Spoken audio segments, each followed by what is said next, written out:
Guys, hello, welcome back to my channel. I hope you guys have been well. I know I have.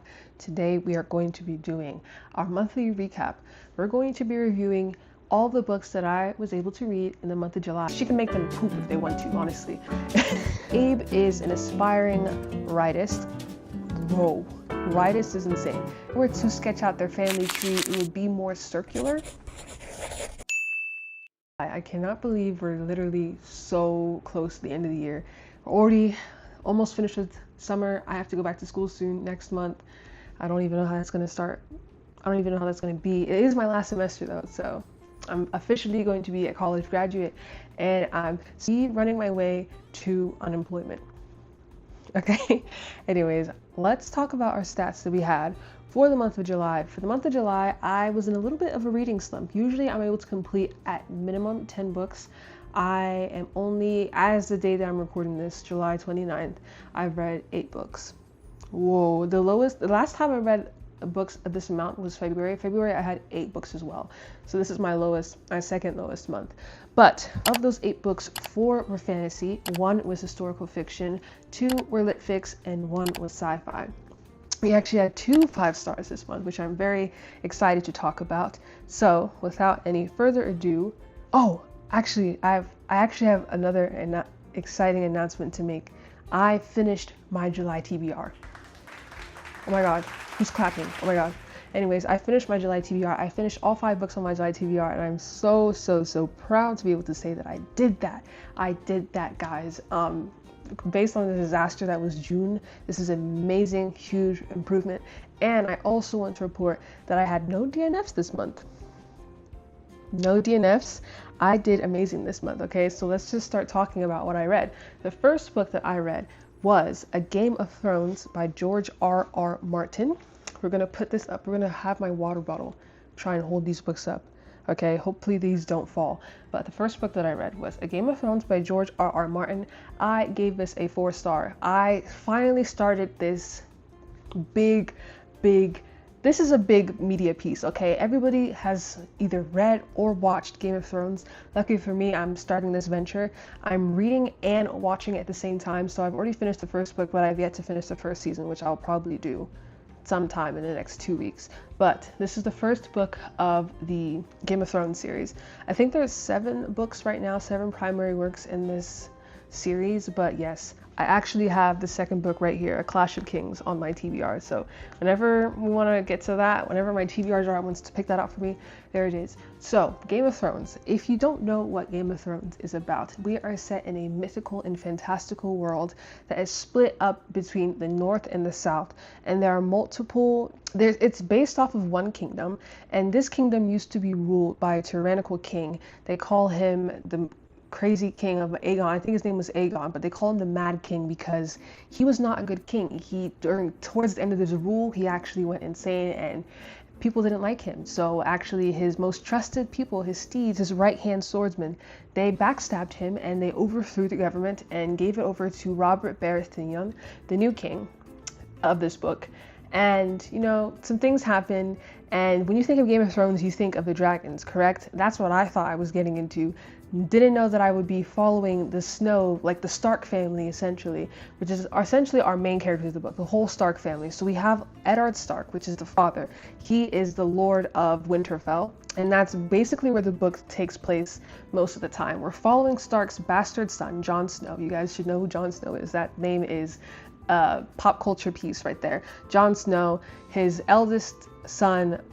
So we have Robb, which is his biological son. Jon Snow is the bastard son. Those two are the same age, so those are our oldest children. Then we have Sansa Stark, that is a daughter. We have Arya Stark, that is another daughter. And we have our 2 young sons, which their names are Bran and Rickon. And as we follow this family, we see lots of dynamics, and it's literally called A Game of Thrones because people are fighting for this throne. There's so much backstabbing happening in this book. There's so much political intrigue. And we see that the queen of the land, the queen of the 7 kingdoms, her name is, guys, give me grace. It's been damn near a month since I read this book. The Lannister family, which is Cersei Lannister, which is the queen of the Seven Kingdoms. She is corrupt, okay? She only married Robert Baratheon to hopefully put her son on the throne. And I don't even want to say his name. He is so annoying. But we're going to say it, Joffrey Lannister. And we find out through Bran, which is one of the youngest kids, that there's a lot of weird things going on in the Lannister family. Let's just say that family, if you were to sketch out their family tree, it would be more circular. Let's just say that. And just based off of that secret, so many things entail, so many people die, and so much bad things happen that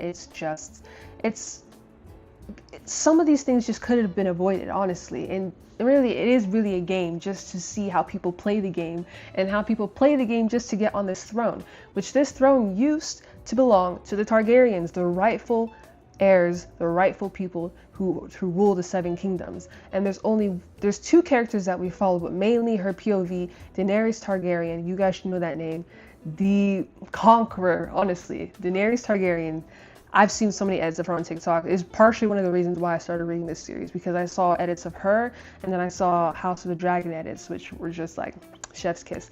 But the Targaryens, we're following Daenerys Targaryen. She is the rightful heir.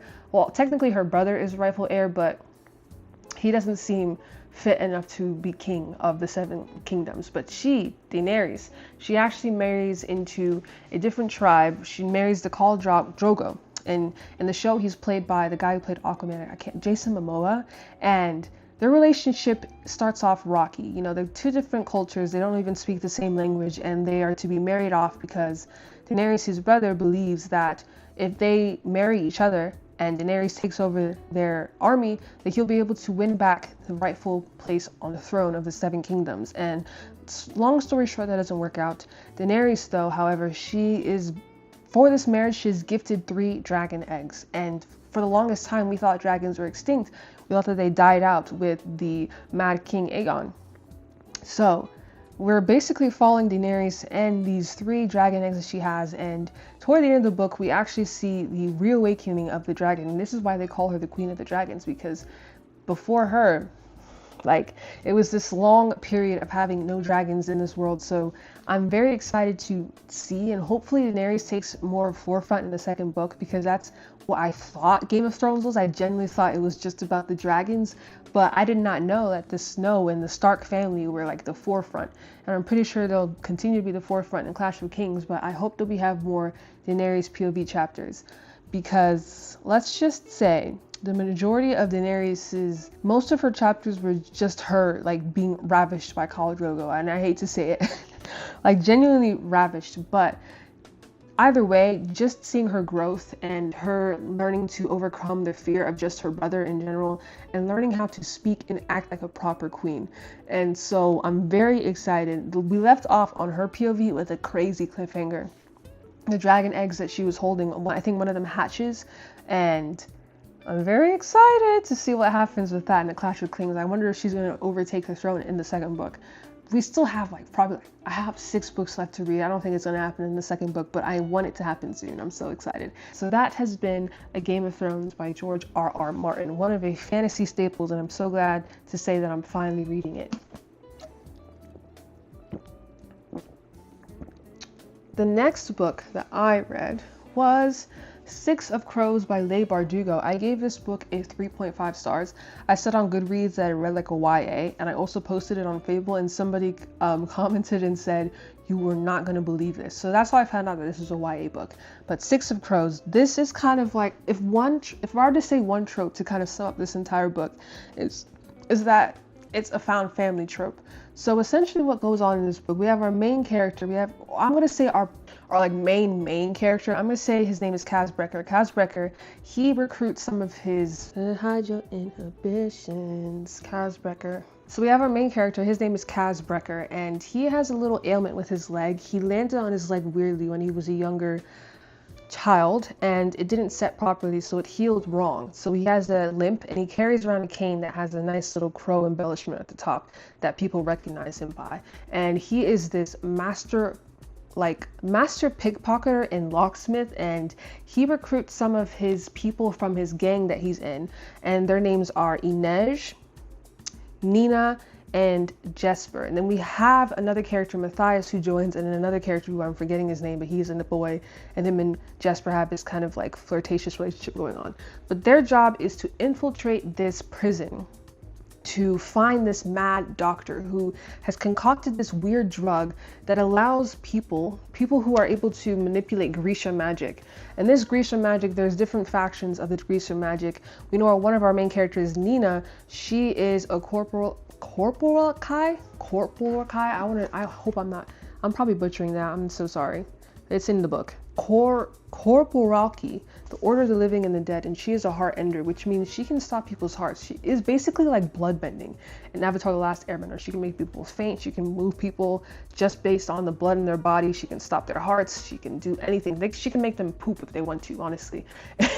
And essentially, they have to infiltrate this prison that only Matthias knows about it because that is from his land, and they have to find this mad doctor and retrieve him and bring him back to their land because somebody asked for it. I think the price, the gold money was like over $50 million in their currency, and obviously Kaz is not going to let this up. With money like this, he could live a quiet life. Honestly, after this, everybody's going to join in on this because the fair share that he's going to divide the money into, everybody can become a noble from this.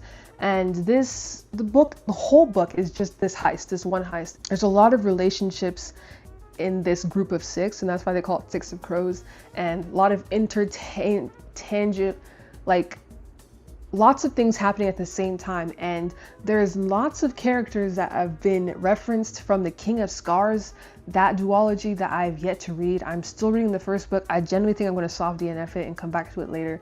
But Zoya, which a character that I still remember from that King of Scars book, she's mentioned multiple times, and she's somehow connected to Inej. And Inej is this really cool character. They call her a spider because she's able to climb certain surfaces and stuff, and she works with daggers and stuff like that. She kind of reminds me of Spider-Man and Vin from Mistborn, if you just combine those two together. But Kaz and Inej have this kind of relationship going on where it's like they kind of rely on each other, but they can't bring themselves to say that. And it's kind of like this, not stagnant, but the relationship has tension, okay? None of them want to admit that they actually love each other like that, so it's kind of like a back and forth between them all the time. And Matthias and Nina also have this little thing going on where Nina betrayed Matthias, and Matthias had to get punished for it, and now it's like she's trying to go through a redemption arc with him, and blah, blah, blah, blah, blah, blah, blah. But what I really did like about this book is the power system, the corporal Kai, the Grisha magic, and all the things, and just seeing how these people with different factions in the Grisha magic were able to manipulate the elements and manipulate different type of things, materials, whether that be.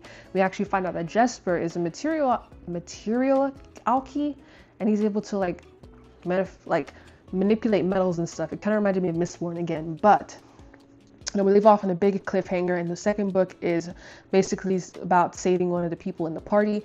I don't know if I'll be picking that up soon, but I will read it eventually. But this book really didn't speak to me much, It was giving very much YA, and YA, it's a genre that is a hit or miss. The only really real YA that I've read is Divine Rivals by Rebecca Ross and Letters of Enchantment, also by Rebecca Ross. And I just love those because I think it was more the romance aspect that was it didn't feel YA. You know what I mean? But everything here, it definitely felt YA. It felt very childish at times. And, I'm past that age. I've already read those type of books. I've read Percy Jackson, blah, blah, blah. I know how things how teenagers are conversing. But I'm 21, baby. I'm grown. Okay? I'm grown. I don't need to be doing that kind of things when I'm reading fantasy. But that's basically all I had to say. And I'm sorry, my reviews sound so bad, but it's like fantasy, you can only review it like in a certain way. I feel like once I get to my historical fictions and the lit fics that I read, then I'll be able to give you a nice little review. All right, sip, water break. The next book we read was, this is standing on its own, period. The next book we read was All the Light We Cannot See by Anthony Doerr, and I gave this book a 5-star. This was our only historical fiction of this month, but this book takes place, and I'll let you guess, World War II. We are following a German boy, and we're following a French blind girl. She actually is, I don't know why she went blind, but she wasn't born blind, but she eventually became blind. I think she was around the age of 12 when she became blind.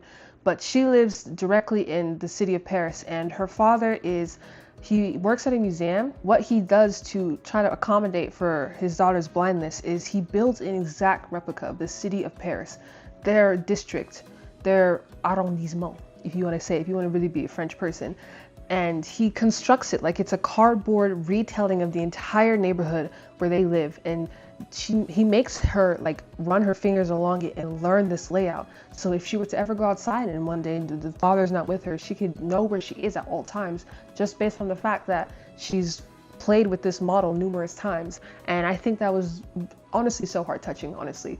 The father didn't see her blindness as weakness. He only saw it as a way that just makes life a little bit harder. It doesn't matter. You're going to learn how to live with it. And that was so cool to see. She would pace herself. She would say, okay, if I want to go to the bakery, it's 5 paces north, and then you turn left 5 paces left, and then and she would know exactly where to go. The father every weekend would take her outside. He would walk with her. He would hold her hand, walk her to some random place in the neighborhood, and be like, all right, take us home. And we see her kind of grow into being blind, because at first she's like, there's just no way I can do this. All these sounds coming at me. I'm overstimulated. I'm lost. I don't know where my dad is. I can't do this. And then as the weeks go by and by and by, we just see her grow into it, and she's able to take her father home. And it's just another bonding moment for her and the father. And this is all before everything goes down. And I've read so much of these World War II historical fantasies, especially Nightingale, that I could pinpoint when the invasion of Paris specifically by the Germans was going to happen. So after that happened, the father and the daughter had to flee. But I told you guys that the father used to work at a museum.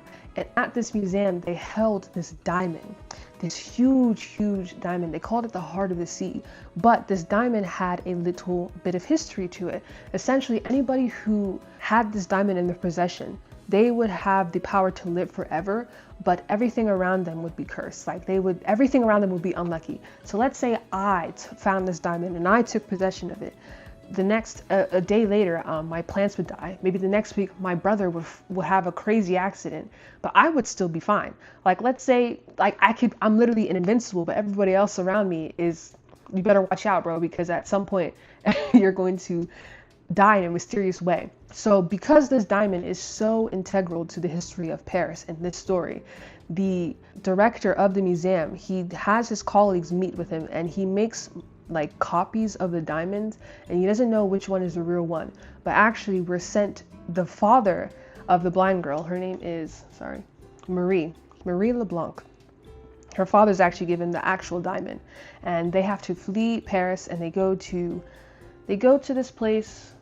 Where do they go? They go to Saint Malo, which is kind of like this coastal place in France, and living their life there. The father, he is accused of something, and he's actually sent to a concentration camp for foreigners, but not like the other concentration camps where they were sending Jewish people, gay people, Masons, like the Freemasons and all that stuff. And he actually perishes there. He dies there from pneumonia, and Marie is left with her great uncle, who was a survivor of World War I, so he has obvious PTSD.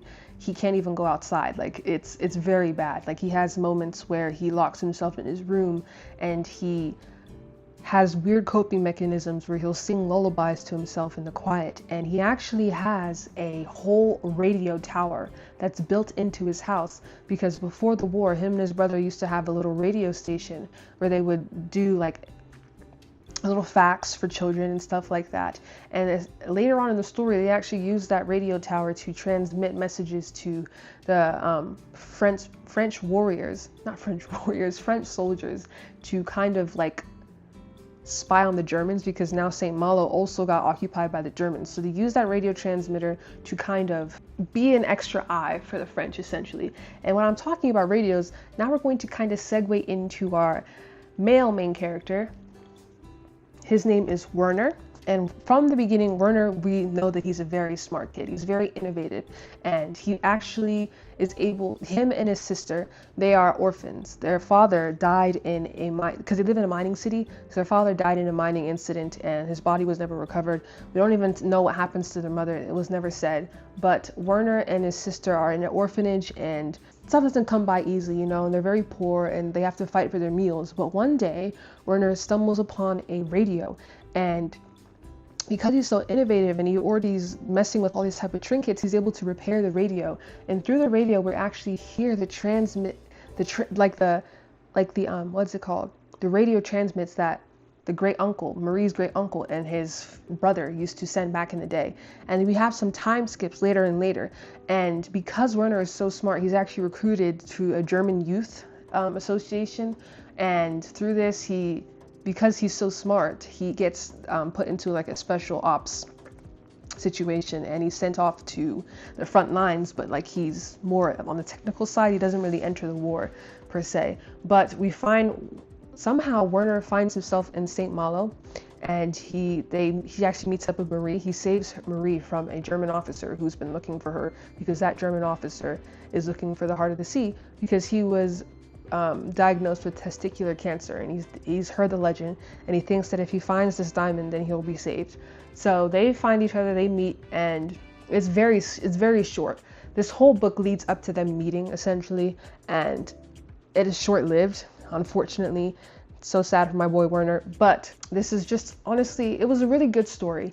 I enjoyed it a lot, because I just take a boy and a girl and put it anytime in World War II, World War I, and it's an automatic 5-star for me, unfortunately. I just love the stakes of wartime, okay, and the relationships and how they prevail during wartime. And I think, honestly, my favorite part of this book was seeing Mary LeBlanc and her great uncle kind of come together in this time of need. And because honestly, because it started off with 4. It started off with Marie, the great uncle, the father, and then a maid that helped around the house with the great uncle. And then it just dropped down to 2, which was Marie and the great uncle, and seeing how Marie brought the great uncle out of his shell. It was just so beautiful. And honestly, this book, I think I cried like twice reading this book, but it was definitely near the end. But this was a really good book. I know a lot of people have recommended this. When you think historical fiction, you can't just think of Christine Hanna. You gotta see Anthony Doerr as well, and All the Light We Cannot See especially. But I really did enjoy this book. Yes, I was very sad about Werner's story, because all he wanted to do was chase his dreams. And there's one quote that they put in the book that Werner was told multiple times by numerous people. It was what you could be, because Werner was so smart, guys. In modern times, he would probably be some kind of smart engineer with the Nobel Peace Prize. This guy was so smart, and his gifts were used for not so great things. And you know, it just goes to show that there are victims on both sides of a war, you know. And that's what I love, especially when they have these different perspectives of people from World War II. And you know, and I'm just gonna leave it there, okay? I'm just gonna leave it there. But that is All the Light We Cannot See by Anthony Doerr.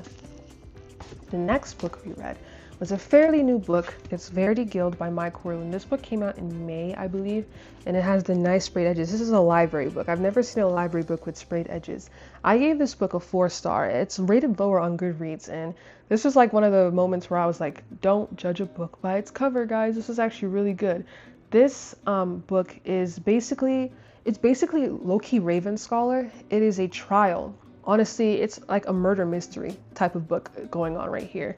We have our 2 main characters. I actually wrote notes about this in my notebook. FMC's name, her name is Kara C. She goes by Kara, and our MMC's name is Torrent Morvain. Now, Kara, she is the High Priestess. She took on the role of High Priestess after her father died. She also has a little secret. She is the last surviving member of the Eleusinian bloodline, which the Eleusinian bloodline was, honestly, they were murdered. They were killed out because their power was too great. They had some type of abilities, not just like one specific ability, but each family member had some type of different ability, and you know, they hated them for it, so they killed them for it. But Kara is the last surviving member of the Eleusinian bloodline. She she and Torin, they have this kind of tumultuous relationship. It's kind of like a rival situation going on, and it's kind of like this hatred that they have, especially on Torin's side, because Kara's father is the reason why Torin's father is dead. Okay? Torin's father was a convicted traitor, to which he blames Kara for, because Kara's father was the one who sentenced him. And when Torin went to the trial for his father, and he asked to be put in place of his father, he saw that Kara laughed, but that's not exactly what happened. What happened was Kara gasped because the trial, the sentencing for what Torin's father did was so severe and so cruel that she was so shocked that this had to be the way. So she gasped, and then everybody looked at her, so she covered it with a laugh. And that's what Torin saw. Instead of her gasping, he saw her laughing. So that's why he kind of hates her. But they are sent to this summit, essentially, the high priestess, and Torin is the praetorian of the Senate. So he's like the watchdog of the Senate. So we have these Senate members, and so we have Senate and we have religion. Religion presides over the Senate, over the judicial branch, right? So she's kind of seen like, let's talk about like the British kind of, the British government system. We have the royal family, and let's say the royal family is Kara, then let's say the Senate is the prime minister and the cabinet, not the cabinet is US. What are they called? So the Senate is the parliament, and then Kara, she's kind of like the royal family. The Senate is like the prime minister and all that stuff. So, and then Torin, he's kind of like the watchdog. So every year or every couple of years, they have this annual summit where they have to go to this tower that's in the middle of nowhere on top of a snowy mountain, and they have to decide who is going to be the next ruler. But before that summit happens, we actually have our Senate ruler is actually murdered, okay? His name was Verhart, okay? So that's the first murder that happens. And because Verhart is murdered, they actually make Kara step in to be a vote for the next Senate ruler. So once they're sent off to the summit, people keep dying. Senate leaders keep dying. And at first, Torin blames Kara because, you know, he has prejudice towards her because you're kind of the reason why my father is dead. So he blames Kara, but Kara, obviously, it's not her. Why would she kill people? She's the high priestess. She has a religion to upkeep. People keep dying, and essentially, Torin finds out that Kara obviously isn't the suspect in this murder. So they kind of join forces to try and solve this murder mystery. And, you know, it becomes this rivals to acquaintances to lovers situation, and you know, it just unfolds. It's like a murder mystery and stuff, and I really did enjoy the murder mystery aspect. Now, again, smut in fantasy books, where do I stand with them? Honestly, I don't think I can ever get into it. I always skip through it. It's just not palatable to me. But yeah, we have some smut that happens in this book. It's pretty spicy. This book is pretty spicy. It's open door, like, honestly. And, you know, it's just a murder mystery to try and find out what happens. And there's a cliffhanger at the end that made me really excited for the second book. So I have to give it that. I don't think I even said, did I say that I rated this a 4-star? Yes, I rated this a 4-star. But yes, it's actually really fun seeing how all this murders are taking place in close proximity. And then we also get to see Kara kind of unleash that power that she has from her being a Lucian. So there's that. I think I would recommend it. Yeah, I think it has like a 3.89 or 3.6 on Goodreads, and I don't think it deserves that rating. I think it's a 4-star is pretty decent for this one, if I might say so myself. So this was another one of our TBRs. So this is 3 out of 5. Hydration break.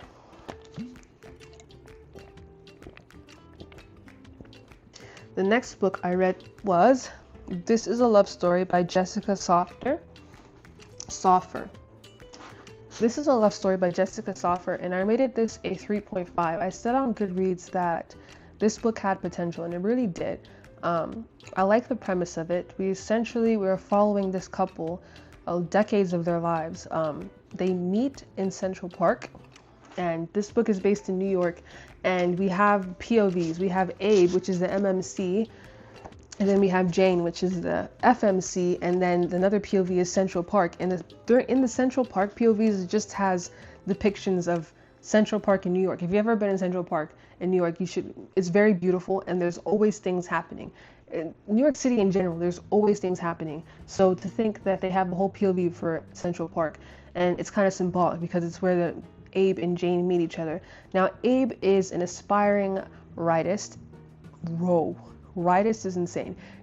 Abe is an aspiring author, and he becomes a very successful author, let's just say that. And Jane is a creative. She is an artist. She makes all types of art. And, you know, we have two creatives coming together. And, you know, when you think of two creatives in a relationship, you think ultimate freedom, never having children, etc., living in a really cool apartment downtown, maybe in the East Side or something like that. But Jane falls pregnant, and this is a accidental pregnancy, and this pregnancy leads her with postpartum depression. And this child that they have, she can never really connect with this child, and it kind of reflects in how the son grows up, that he has very bad attachment issues. Like, he is a playboy. He becomes a finance guy, 9 to 5 in the, you know, the area, the finance district of NYC. And you can definitely tell how him not having his mother in his life as much affected him, especially in his relationships. But back to Jane and Abe, this pregnancy actually kind of damn near shatters their marriage. It becomes very tumultuous after their marriage, because she falls to this depression and she isn't herself. She isn't doing art anymore. She's just depressed in the simplest way possible. And this causes Abe to look for reassurance in other people. And that's kind of where he gets into this almost relationship with one of his students. So he is a professor at this college, and his student is trying to also become an author, and Abe is actually one of her biggest inspirations. So there's another factor into why the relationship went the way it did. But it almost becomes physical, but Abe stops himself. And, you know, Jane, obviously, she finds out about this, and it puts another strain on the relationship. But this book is being told through the eyes of Abe and sometimes Jane and then their son.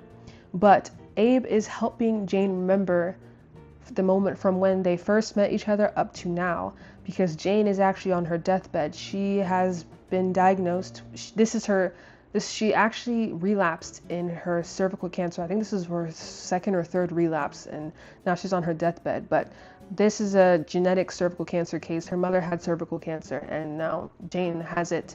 So Abe is trying to help her remember before she passes all the things that they've done together, all the mistakes that they've had, and wants to kind of like apologize on both ends. So basically this book, almost every sentence in this book it starts with, because it's in first person, Abe is saying, I remember, you remember, this remember, and it's just telling their lives over the last how many years. It's kind of just, you know, like a nice little literary fiction, and it says this is a love story, and it really is a love story. It's telling their lives together, and you know, how they came through all their faults and all their hard times, and how, you know, now that Abe is just looking over his wife while she's dying on her sickbed, and it's really sad. And you know, we're trying to see the child and Jane trying to fix the relationship with the last few moments that Jane has of her life. And you know, it's sad, but there was potential. I wished it gave me more. I wish it gave me more oomph. You know, I wanted more from it, but it didn't really meet my expectations. But it was still a good book all in all. And that was another TBR.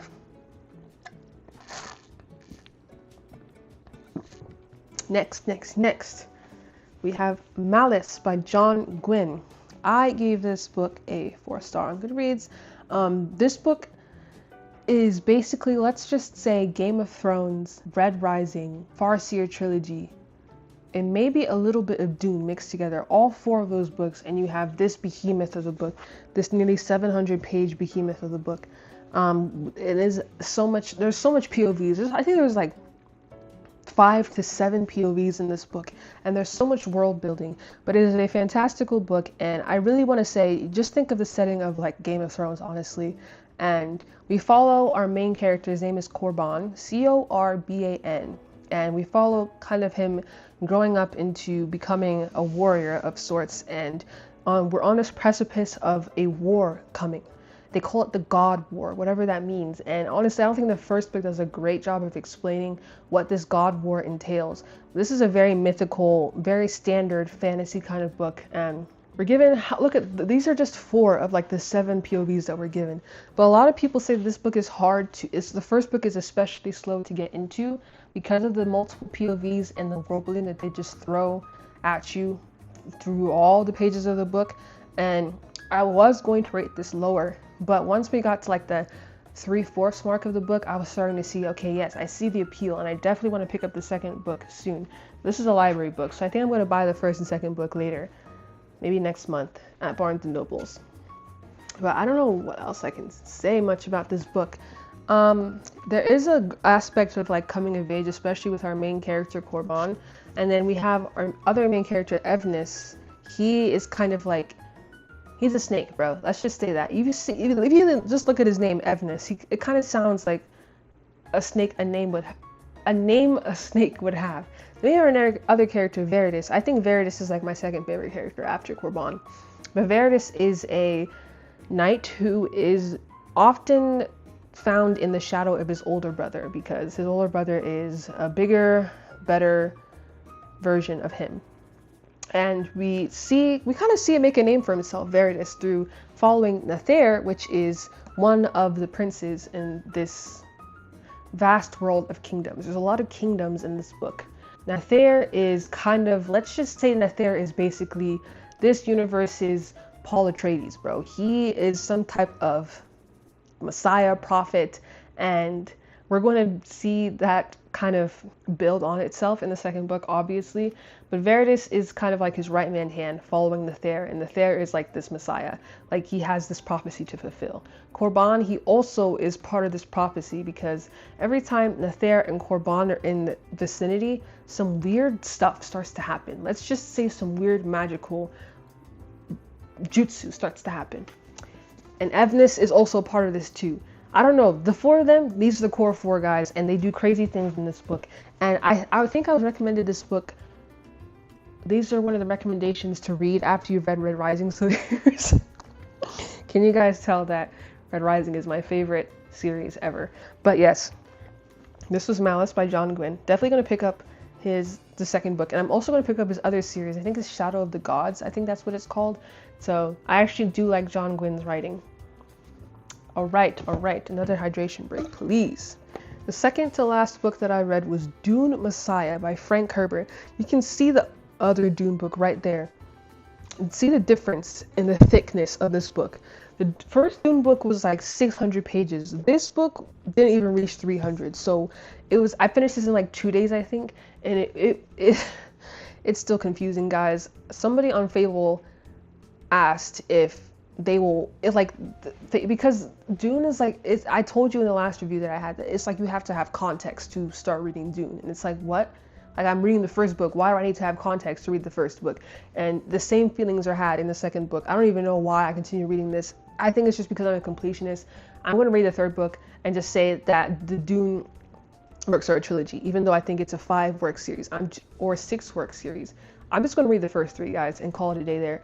This was super confusing. It's a direct continuation, and it is also the end of Paul Atreides' story. And this book is what's being adapted in the new movie that's coming out in November, I believe. The third part in the Dune series, trilogy, movie, saga thing. But it's a direct continuation off of the first book. Actually, no, it isn't. It's actually a time skip. I think it's a 12-year time skip. So the sister, Alia, I think, Paul Atreides' younger sister Alia, they're all seeing omniscient, omnipotent Alia. She is now a teenager, and she is even more powerful than she was when she was a talking, all-knowing baby. Oh, and Princess Irulan, the person who's writing all the excerpts in the first book, she is now a forefront in this story as well. And as I said, we see the end of Paul Atreides' story, and I believe that the third book is going to be following Paul Atreides' children that Chani has towards the end of the book. And I think Alia will also be more of a main character as well. I don't have much to say about this. I don't know why I keep reading this. I said on my Goodreads review that this universe continues to escape me, and I don't think I'll ever understand this piece of literature. It's just mumbo jumbo. So much mumbo jumbo, and it's like, I don't even know how Frank Herbert in the when did he publish this? In the 1960s was able to think any of this through. I don't know how. Like, in a way, it's also really cool because you get to see people's imagination and how far their imagination can go. And I think Dune is one of the best examples of this, because I don't know how this guy managed to make up a world this vast that people cannot understand what the hell is going on years, decades later. And they even had to put a foreword in this book from the son himself, Brian Herbert, because a lot of people have dissed this book because they feel like it didn't need to happen at all. The first sentence, introduction by Brian Herbert, I'm going to read to you guys. Dune Messiah is the most misunderstood of Frank Herbert's novels. The reasons for this are as fascinating and complex as the renowned author himself. Fascinating and complex. There you go. There's your review for Dune Messiah. I don't even want to talk about it anymore. Okay, the most recent and last book that I read in the month of July was The Names by Florence Knapp, and I gave this book a 5-star. This book was brilliant. I think I finished reading this yesterday, but we take place in 3 timelines, and these 3 timelines are based on the fact whether our main character, Cora, the mother, names her child Gordon, Julian, or Bear. If she names her child Gordon after her husband, because on the father's side, all the sons are named Gordon for some strange reason. Let's just say, on my Goodreads review, I made, what is the word? I kind of made the comparison of the 3 timelines with Gordon, Julian, and Bear to Goldilocks and the 3 Bears, okay? How one bear has his porridge too hot, one bear has his porridge just right, and one bear has his porridge too cold. Now, Gordon, if we were to listen to the abusive husband and name the child Gordon, we trap this child into the representation of his father and his grandfather, and they are cold, mean, unfeeling people. Because we named this kid Gordon, he follows in those footsteps, and it's so insane to see when compared to the other 2 timelines with Julian and Bear, how a name has so much meaning, okay? They even have in the end of the book, like, character names. Gordon. Gordon means great hill, immovable, looming, a hard climb to reach the other side. And Gordon's story is just like that. In the first half of his life, he is a mean person. He gets what he wants. He doesn't think to assume what might happen if he says certain things and how they might affect other people, especially his mom Cora, because the only thing he can think about is how to impress his father.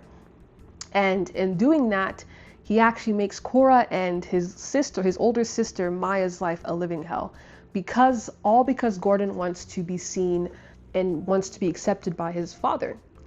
He tattletales on his mother, and because he tattletales on his mother, his father beats Cora to honestly no end, and it's so sad. And he doesn't realize this, but Maya realizes this, and this puts a strain on the siblings' relationship, because it's like, why are you subjecting your mom to this, all because you want some validation from your father, even though you know he's some big bad, right? So Gordon's life, and as the name says, like, he has a hill to climb. He definitely has a hill to climb, because later in his life he has this realization that he's actually a dickhead. And it takes a lot of things for him to realize this. It takes him getting into a major accident that almost takes his life to realize how much of a shithead he's been, and changes his ways. He helps his mother out of the abusive relationship with his father. He apologizes to people. He apologizes to his sister. He tries to make amends, and just this kind of redemption arc for Gordon is probably one of my favorite parts of the book. I love a good redemption arc. It kind of gave Zuko from Avatar: The Last Airbender. Like, he genuinely did a full 180 and changed his life around. And changing his life around, he didn't just change his own life. Like, he changed the lives of his sister, and he changed the life for his mother. And now on to Julian, where his porridge was just right. Julian was my favorite iteration of the timeline. Julian was, in this timeline, unfortunately, Cora does die to the domestic abuse, but due to this, I think Maya and Julian had the best outlook. Okay, so their grandma, which is on the mother's side, Shilva, she's Irish. She takes the 2 children to Ireland, and they kind of live the life that they were always supposed to live. But because of this, Julian witnessing his mother get killed kind of really fucks this guy's mind up, and it reflects in the way that he moves about in his relationships and how his relationship with England in total, like after he moves to Ireland, he has no qualms of ever returning back to England just because of what happened between his father and his mother. I think for Julian, the hardest part was just being able to really process what happened and to honestly let it go. And because he wasn't able to do this in the beginning, his relationship with his wife and his wife and children left him because he wasn't able to kind of take in this trauma, really process it and be able to move on. He wasn't able to move on for the longest time. And once he was able to move on, that's when he was able to kind of restart with his wife and his children. But I said on Goodreads, throughout his story, the word wavering was used constantly to describe how he was affected by his father and also how he wasn't. I think even though he was only averagely fucked over by his father, his life turned out to be the most fulfilling, okay? He didn't lash out like Gordon, and he didn't proceed to act like it never happened like Bear. He took it, and that's why he's my favorite of the 3 iterations. And now moving on to Bear, which was the porridge being too hot. Bear, this is the name that Cora initially wanted to go with. Julian was like a kind of middle ground, and Gordon was like the worst scenario. But Bear was the name that Maya actually chose for Cora. So, no, that Maya actually chose for her baby brother. So Bear we thought this was the perfect timeline. This is what the mother wanted, this is what the sister wanted, but it was not what the father wanted. And, this was a tough timeline for Cora, but the abuse was cut short, okay? If she had named him Julian, she would have been murdered. If she named him Gordon, she would have lived with this abuser until she was in her 70s. But with Bear, she was able to escape because right after the father learned that Cora and Maya named the child Bear, he abused her so bad that people from the vicinity, like neighboring houses, were able to hear this, and they called the cops, and he was taken to prison. Yeah, so we find out that Maya, Bear, and Cora, they escape the house and they move out to a different flat, and they meet this other family, and these families become so intertwined, and Bear becomes an outstanding gentleman. Like, he is the perfect man to say.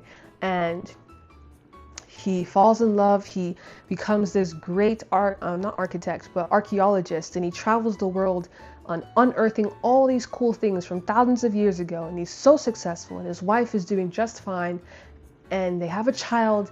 And then all of a sudden, Bear's life is cut short because he is stung by a wasp, and he dies from complications. He had an allergy that he didn't know of, and he dies. And you think this is the perfect timeline, but Bear dies. And what it was so symbolic is because in this timeline with Bear, because the father was caught early, he was sent to jail for a little bit because of the abuse. And then after this, we find out that he kills somebody. His name is Vihan. And for every year since this murder of this random stranger that the father killed, the family kind of holds this vigil, and they kind of say thanks to this random soul, because through him being murdered, the family was freed. And that did not really click right with me, because I was like, that's kind of weird. It's kind of sentimental, but it's also kind of weird. Because somebody died for you guys are able to be free. I was like, this is gonna come back to bite somebody in the ass. And guess who it bit? It bit Bear. It bit Bear. And that was such a crazy thing to read. I said in my Goodreads review, I said, the reason Bear and his mother plus sister were able to get out of this mess was because someone died for them. And although they stood vigil every year, celebrating their freedom and commemorating the victim's death, it still wasn't enough to combat the inevitable, to pay for the change in name. And this book just gave so much meaning and so much weight to that saying that people say, that names hold meaning. Names decide destinies and stuff like that. And, literally, the names, Florence Knapp. I want everybody to read this. This is honestly a 5-star read. This is a great read. Probably my favorite read of July. So yes, that is everything that I've read in July. Now we're going to go put these on the shelf, and then we're going to say goodbye.